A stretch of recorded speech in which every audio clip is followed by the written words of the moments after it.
Welcome to the Grace and Grit podcast, made for women who want their healthiest years to be ahead of them, not behind them.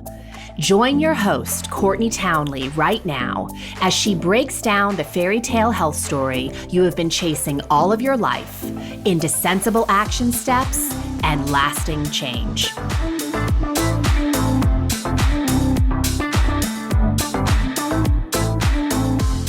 Hello, my friends, and welcome to the Grace and Grit podcast. This is your host, Courtney Townley, and as always, I'm delighted that you're here.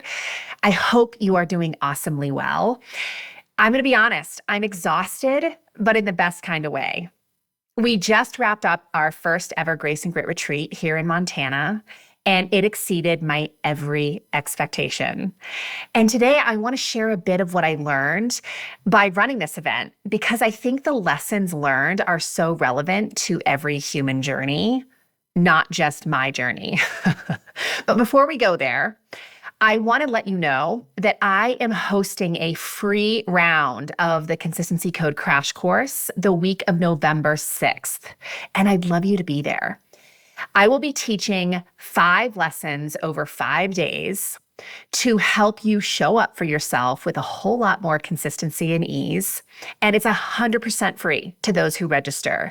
And if you've ever attended one of my free events before, we offer a tremendous amount of support and free resources. And you even get access to a course page that you will have long after the course is complete. So it is a pretty robust offering that costs you nothing. And in case you don't know what the Consistency Code is, I've done a lot of podcast episodes on it, but it is a framework that I've been teaching for years to help my clients ditch the insanity of quick fixes and really embrace the true work of sustainable behavior change, which is really heavily rooted, by the way, in self-leadership skills. So I always say that I'm really helping women to lead themselves more powerfully in the health arena and well beyond. And the Consistency Code is the framework through which I do that. So if you have long wanted to work with me or find out more about the type of work that I teach, this is an amazing entry point, not only because it's an awesome offering, but it's totally free to you. So you can get registered by heading on over to graceandgrit.com/crash course. Once again, that's graceandgrit.com/crash course. Okay, with that out of the way, let's get into today's episode. Now, truth be told, I was super resistant to hosting a retreat for my clients, despite the many requests that I have received to organize one over the years. And I am really happy to say on the other side of finally doing it, that I'm really glad I relented. So like I said earlier, today I'm going to share with you some of the biggest revelations that came from bringing 16 of my clients together for 4 days on a 3,000-acre ranch here in Montana. More specifically, I would like to share with you why it took me 20 plus years to actually say yes to hosting a retreat, how I knew it was actually finally time, and a few lessons I learned along the way. And listen, you may have zero interest in hosting a retreat of your own. That's not what this podcast is about. It's really about inspiring you to stay the course in pursuing the things on your heart, even when the timing feels off, even when things haven't quite worked out yet. This episode is really dedicated to perseverance of the things that matter to you. So I want to start with why it took me 20 years to host a retreat. I had a lot of beliefs that prevented me from wanting to create something of this magnitude. Probably the most potent belief was that it had to be hard. And look, I am someone who has really excelled at making things unnecessarily difficult in my life. If something requires like 3 ounces of effort, I'm going to give it 150 ounces. And ultimately what that leads to, of course, is a whole lot of burnout and exhaustion. And so looking through the lens of a retreat, all I could see before me was a whole lot of hard work. And so I had to let go of that belief that it had to be hard in order to create it. I also had this thought that, which is very true, I didn't know how. I had no idea how to create a retreat because I had never done it before. But of course, all I really needed to know was the next step. So when I was contemplating this, I really kind of coached myself into a place of, okay, Courtney, if you were going to do this, what might be the first thing that you would do? Well, I'd probably reach out to some colleagues and friends to find out where the heck would someone even host an event like this in Montana, because I was really committed to doing it in the state that I live in, close to where I live specifically, which is in Northwest Montana. So that's what I did. I just took that next step and the possibilities started to unfold in front of me and things started to get more exciting from there. So you don't need to see the whole staircase ahead of you. You really just need to know the next step. And once you take that next step, the rest of the steps will get revealed in the right time. Another reason it took me 20 years to run a retreat. And look, if you haven't heard this before, I think I said this on a podcast a few weeks ago.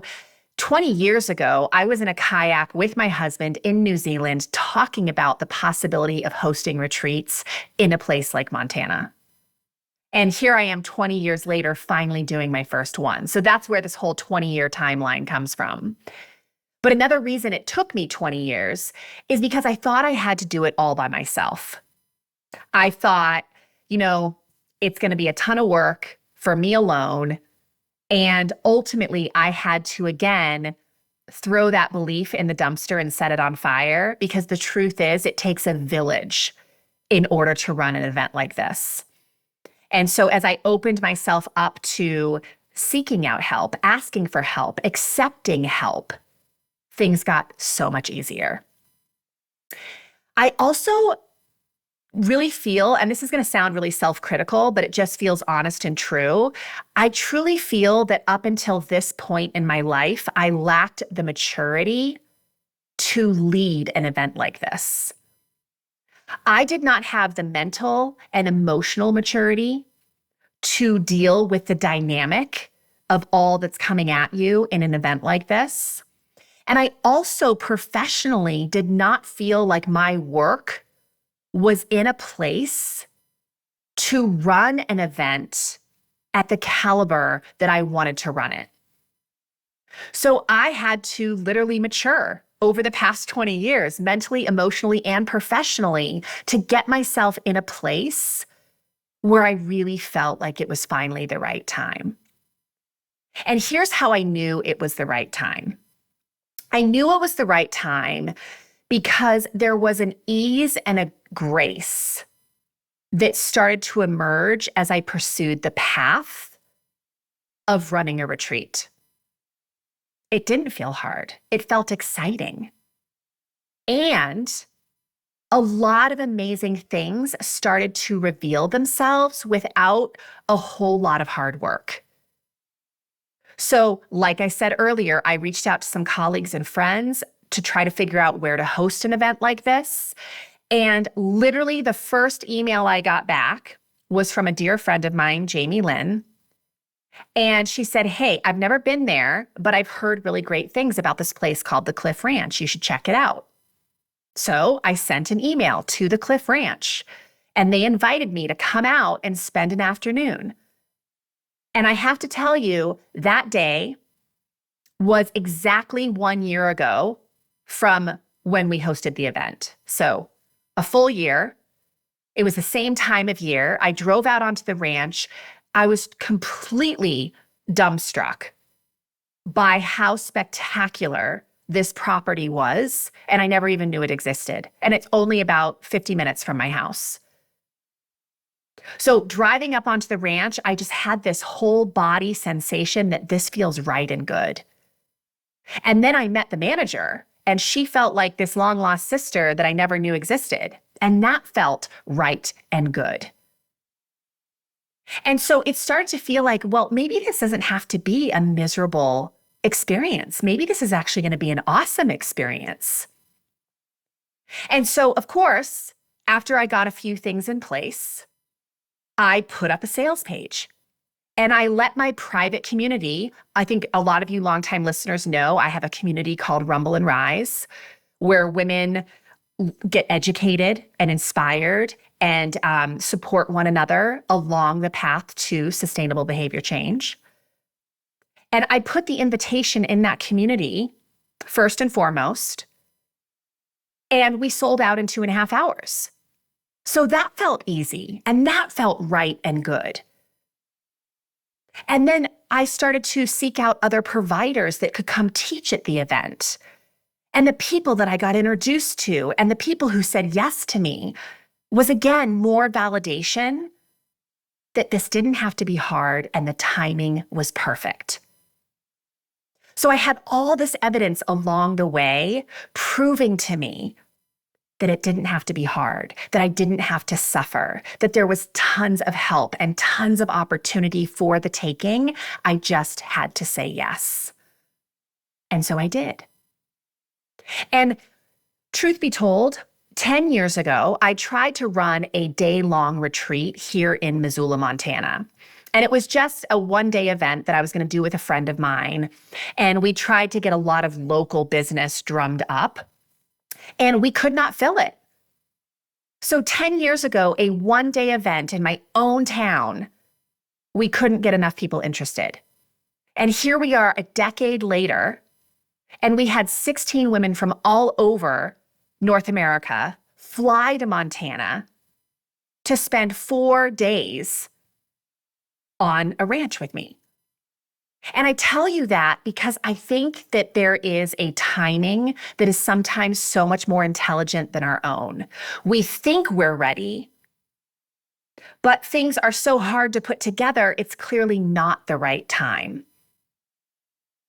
And so I felt like this timing was just way more intelligent than what my timing was 10 years ago.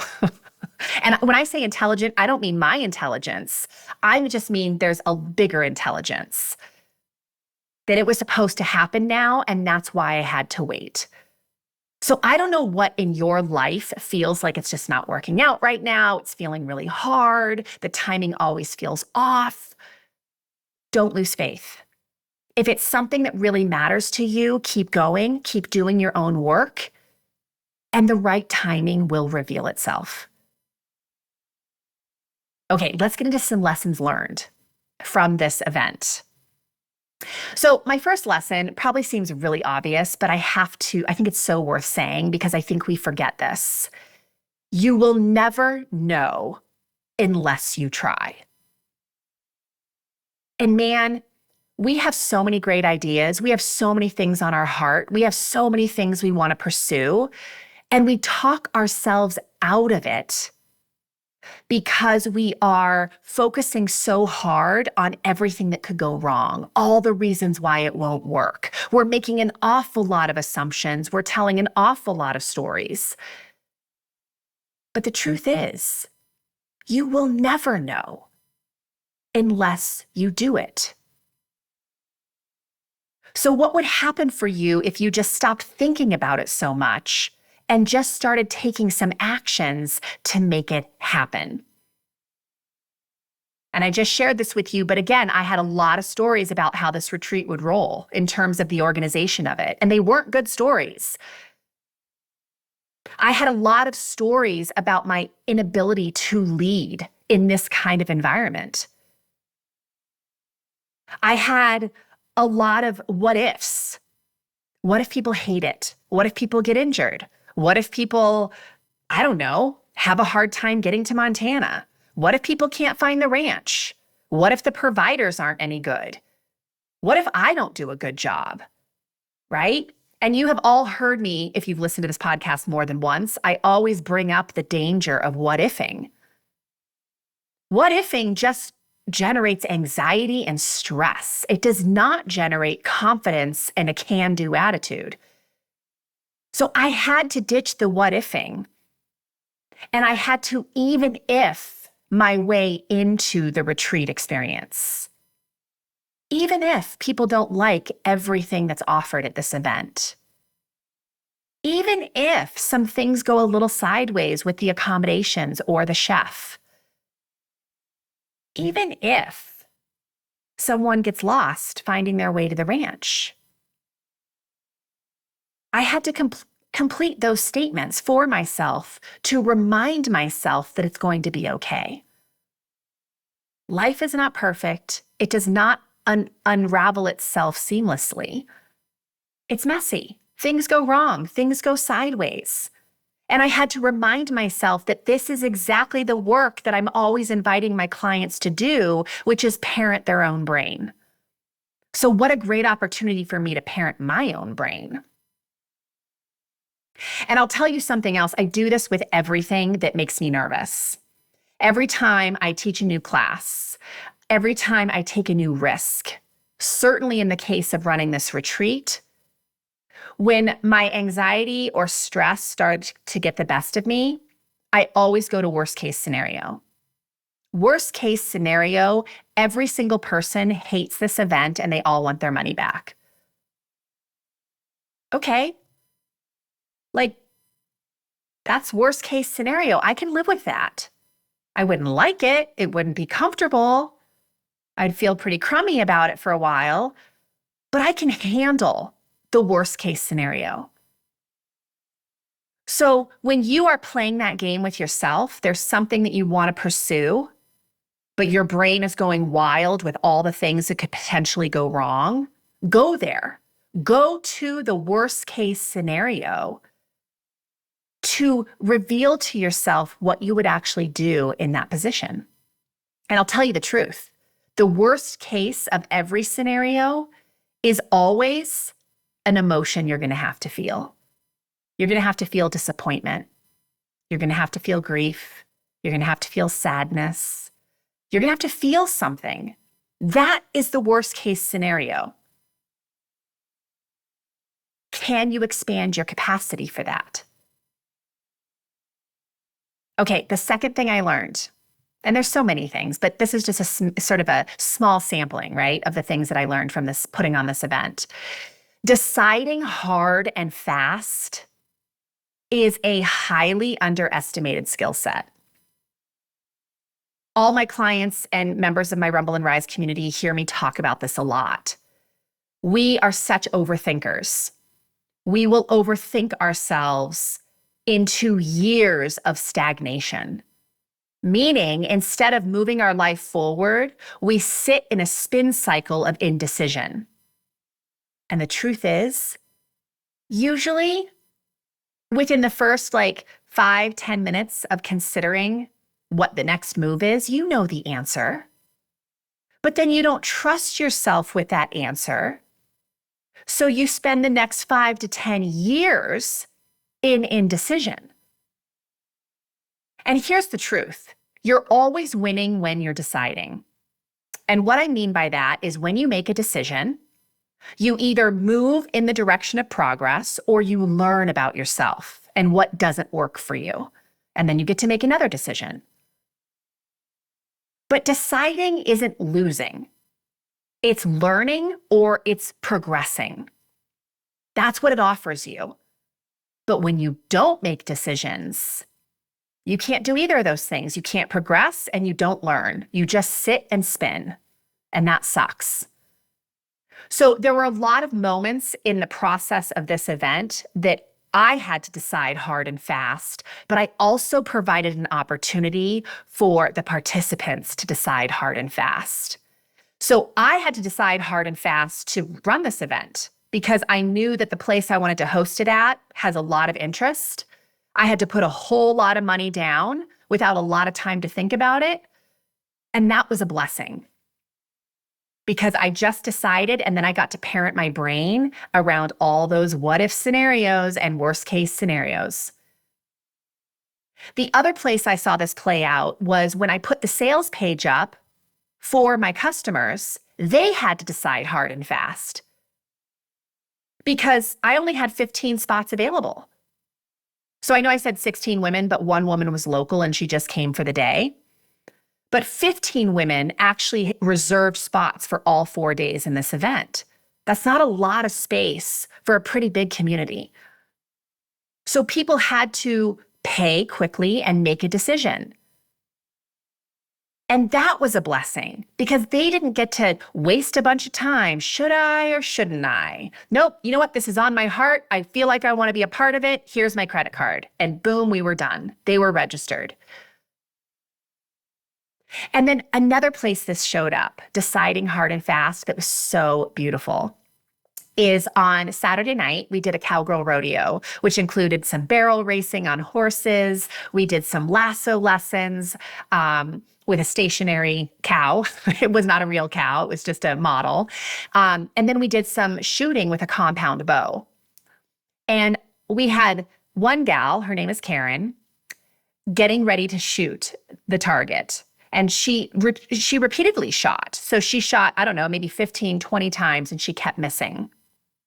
And she knew what was happening, and we could see what was happening. She was overthinking. And so we invited her to just pick up the bow, don't think, just shoot. Do it fast, do it hard, make a decision strongly. She did, and she nailed the target. And it was such a poignant lesson in just decide, don't overthink. Another lesson was that support is always accessible to you. And I don't mean like support in a community is always available to you. They aren't always available. Family members aren't always available. But there is this entire natural world that we are such an integral part of that is always available to remind us of our own power, to remind us how to decompress and just be and bow out of the hustle. And that is nature. So the very first day of the event, I invited my friend and incredible practitioner, Silke Lane, who is a forest therapy expert. That's literally what she does for a living. And she came in and she ran this 90-minute session in the woods with all the participants where she just invited them to really be in nature and see it in a way that they probably have not experienced it in a really long time, like since they were kids. So the types of things she encouraged the participants to do was take 20 minutes and just notice what they hear. Take 20 minutes and notice patterns in nature. Notice movement in nature. And to be fair, when you're in a forest, sometimes initially, it looks like nothing's moving. And then all of a sudden you start to realize that nature is always fidgeting and there is always a ton of movement. So we really oriented participants to the environment that they were going to be a part of for the next 4 days. And the comments that came from that experience were, number one, how decompressed people felt after even just the first 20 minutes of noticing the natural world and really seeing it and hearing it and experiencing it. And how quickly they were reminded that they are a part of that world. We are a part of nature. And I'm telling you this because if you are feeling really out of sorts right now or sometime in the near future, I want to remind you that there is a support network always accessible to you. Maybe it's just looking at the tree outside your window. Maybe it's taking a walk through a local park. Maybe it's just taking your shoes off and putting your feet in the grass. But we massively underestimate that level of support that is all around us at all times. Another lesson I want to share with you is that I was absolutely reminded many times over during the retreat that healing is a team sport. And that's just my sort of lighthearted way of saying that in order to heal ourselves on whatever level you need to be healed, and usually it's a lot of levels. We need to be healed mentally, emotionally, physically, relationally. Like there's so many layers to our own healing. And we often need different levels of support to help us wholly heal. So I work with clients all the time who have me as a coach, and they have a team of physicians that they're working with. I shouldn't say a team. Sometimes it's just one, but they are getting help medically in terms of helping them to resolve some physical maladies. Sometimes they're also working with a therapist. They might be working with a personal trainer. And here, please do not hear me say that all of my clients have the luxury of hiring all of those levels of support. But it is really normal to feel that you need more than one level of support. And there isn't one professional that can afford you all of the things that you may need to truly heal yourself. And so we have to be willing to build a team of support. And there's nothing wrong with that. That is a beautiful thing. And that is often how healing happens. We also need community, I think, in order to really heal. And sometimes that community is not the community we are currently in. We need to go out and find circles of people who are committed to the same level of healing that we are. And that's not always the people closest to us. So I always say, like, keep your old friends, but be willing to make new friends. Because what happens in circles of people that are dedicated to their own healing is we start to normalize the hardship. We talk about things openly. We listen to other people struggling, and we can identify our part of our own journey in that struggle. And that level of normalizing, being in communities of people that are helping you to normalize your own struggles and your own rumbles, is in and of itself a healing thing. So I built Rumble and Rise, this community, because I was craving to be among women who were committed to their own expansion rather than chasing the size of their jeans. And quite honestly, and maybe it's because of the circles I've traveled in historically, being a really integral part of the fitness arena. A lot of my friends have been athletes. I'm a woman. I spend a lot of time with other women. And I was getting so frustrated with women simply talking about health as a pant size, as a number on the scale, even as an athletic pursuit. Because I was feeling that isn't how I was defining it. I defined health as so much more, and I was really struggling to find communities of women who wanted to have that bigger conversation of all that was included in that. So I took some initiative and created a circle of women in order to have that conversation. So all weekend during this retreat, I definitely heard stories of how much the Rumble and Rise community has helped women to heal. And it wasn't me that did that healing for people. It was a container that we created, and everything in that container is what helped people to heal. And more above all, the women who are healing really need to take ownership that they're the ones who are doing their own healing. We're just providing the container and some skill sets, but they're the ones who are taking the initiative and truly doing the work. So this first retreat was entirely made up of Rumble and Rise members for the reasons I described before. We only had 15 spots, and the first group that I marketed to was my private community. So it was really cool to see how all the work that we have done together over the past, everyone's been a member for a different length of time.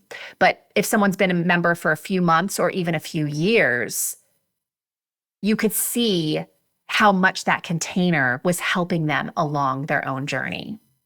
So again, healing is a team sport. We often need a lot of people on our team to help aid our own healing process.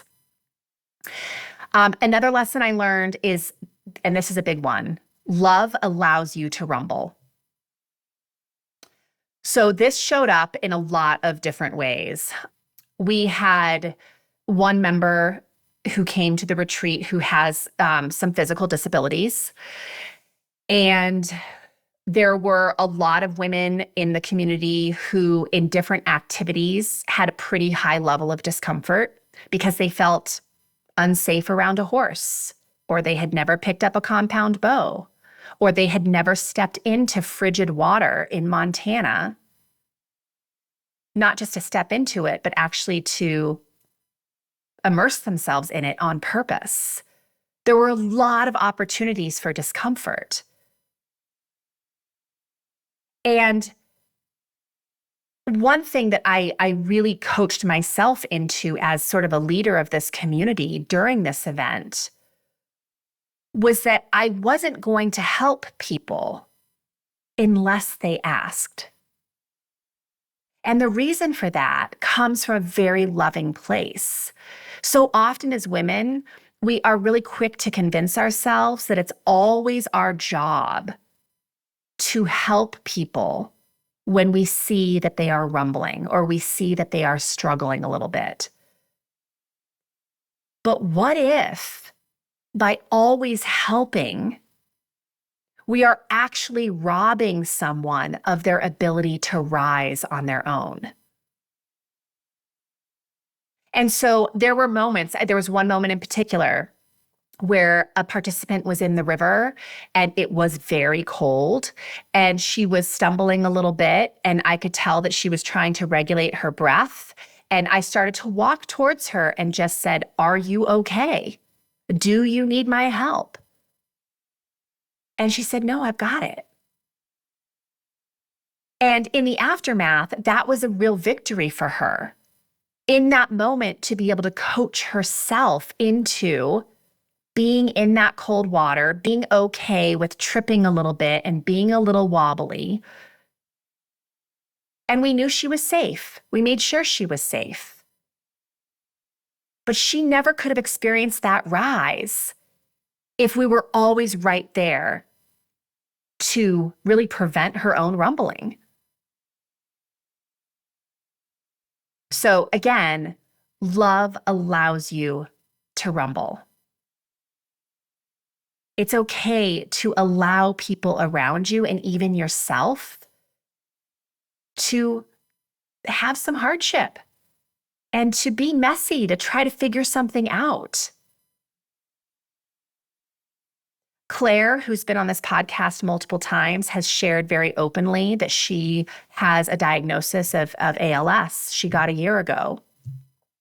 And it was evident that Claire was having some trouble with her hands at this retreat. And we made a point to let her rumble with using her hands as best she could and inviting her to ask for help when she needed it. And she did. That was an awesome thing.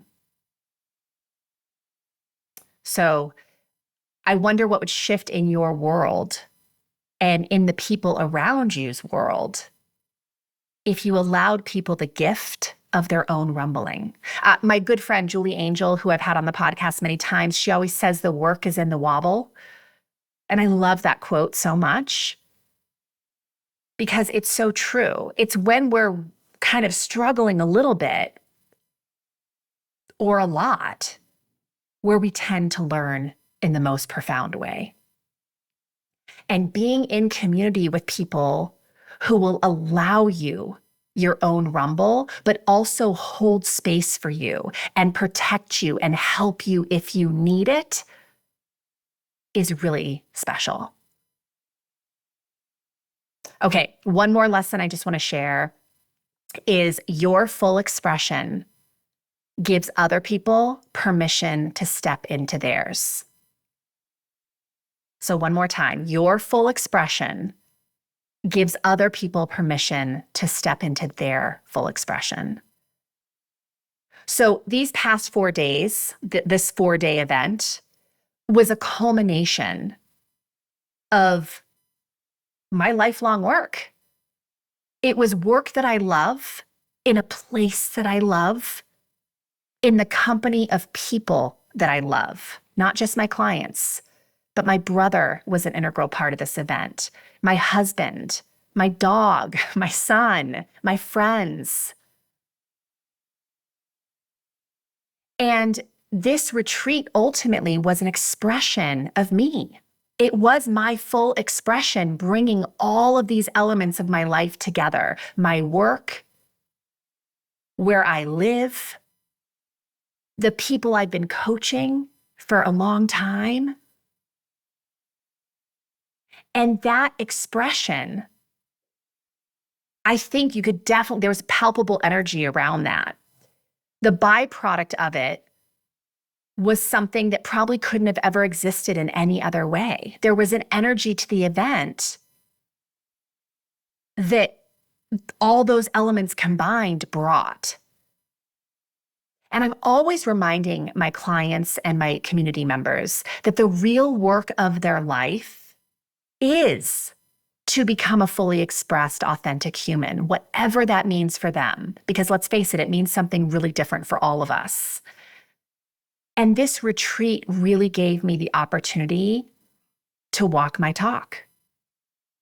I had to be willing to say yes to my full expression, to share all of these kind of sacred elements of my own life with other people, and risk failing to do that.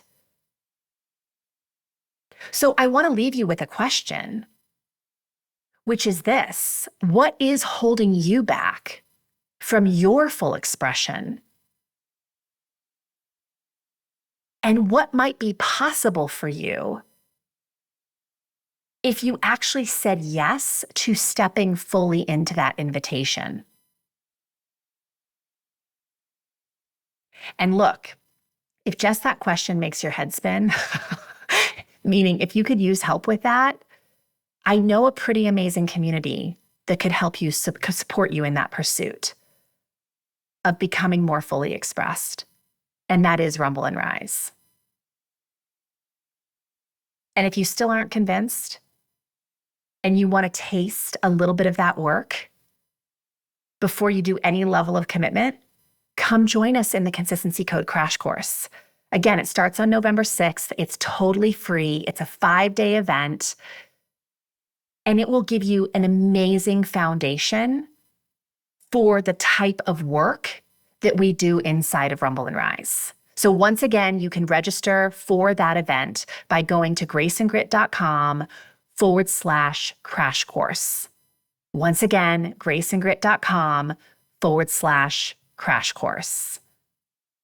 You are awesome. I so appreciate you being here. I so appreciate if you listen to this whole podcast, just letting me share this very epic, amazing, and what was to me a very significant event in my business, but also just as a woman who is herself trying to be a fully expressed and authentic human.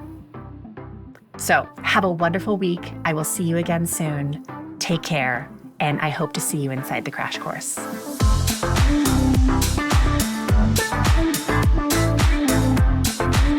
Thank you for listening to the Grace and Grit podcast. It is time to mend the fabric of the female health story, and it starts with you taking radical responsibility for your own self-care. You are worth the effort, and with a little grace and grit, anything is possible.